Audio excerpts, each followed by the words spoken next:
Assalamualaikum warahmatullahi wabarakatuh. Halo semuanya, perkenalkan nama saya Ningdini Fauziah dari jurusan Tasawuf Psikoterapi semester 3 dengan NIM 122 10484. Nah, pada video kali ini saya akan menjelaskan materi mengenai sistem peredaran darah manusia. Untuk lebih jelasnya, happy watching! Nah, untuk pembahasan yang pertama, mengenai pengertian sistem peredaran darah manusia. Apa sih itu sistem peredaran darah manusia? Nah, mari kita bahas. Sistem peredaran darah merupakan suatu sistem dalam tubuh manusia yang disebut juga dengan sistem kardiovaskuler, yang merupakan sistem pemindahan nutrisi dan zat-zat tertentu melalui sistem peredaran darah dari jantung ke seluruh sel-sel organ dalam tubuh. Nah, sebelum lanjut ke alat atau komponen dalam peredaran darah, kita perlu mengetahui apa itu darah. Darah merupakan suspensi berwarna merah yang terdapat dalam pembuluh darah. Darah itu sendiri terdiri dari dua komponen, yaitu sel-sel darah dan plasma darah. Nah, untuk pembahasan yang kedua yaitu mengenai komponen utama dalam sistem peredaran darah manusia. Sistem peredaran darah manusia terdiri atas 3 komponen penting, diantaranya yang pertama itu jantung, yang kedua pembuluh darah, dan yang ketiga adalah darah yang saling berkaitan satu sama lain. Lalu, apa sih fungsi dari ketiganya? Nah, untuk yang pertama yaitu jantung. Jantung menjadi organ paling vital dalam sistem peredaran darah manusia.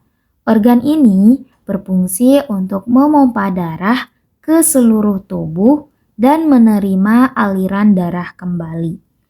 Jantung itu sendiri terdiri atas 4 ruang, yakni serambi kiri dan serambi kanan, serta bilik kiri dan bilik kanan. Ada pula 4 katup jantung yang memisahkan keempat ruang tersebut. Katup jantung berfungsi menjaga aliran darah mengalir ke arah yang benar. Nah, untuk yang kedua yaitu pembuluh darah. Pembuluh darah merupakan saluran elastis yang berfungsi untuk membawa darah dari jantung ke bagian tubuh lain, ataupun sebaliknya pada sistem peredaran darah manusia.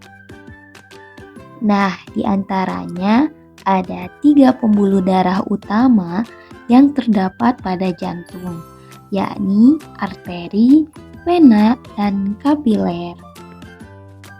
Kemudian untuk yang ketiga yaitu darah. Komponen utama dari sistem sirkulasi darah manusia selanjutnya ialah darah. Rata-rata tubuh manusia menampung sekitar 4 sampai dengan 5 liter darah.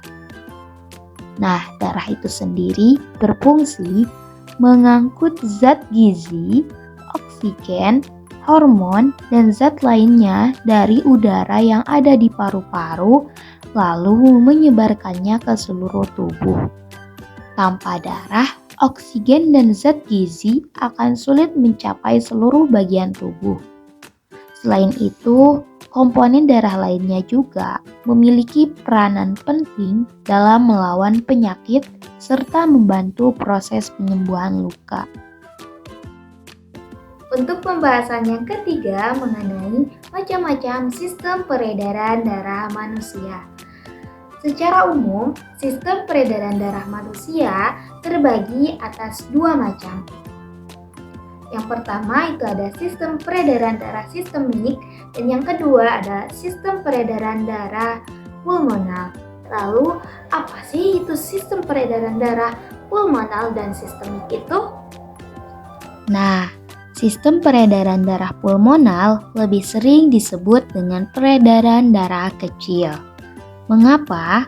Hal ini karena sirkulasinya yang pendek, yakni mengalirkan darah dari jantung ke paru-paru dan kembali lagi ke jantung. Sedangkan sistem peredaran darah sistemik berfungsi membawa darah dari jantung ke seluruh bagian tubuh dan kembali lagi ke jantung. Nah, karena itulah ia juga disebut peredaran darah besar. Nah, teman-teman, sekarang udah tahu kan apa itu sistem peredaran darah manusia? Sekian video dari aku. Semoga videonya bermanfaat. Sampai ketemu di video aku selanjutnya. Bye-bye. Wassalamualaikum warahmatullahi wabarakatuh.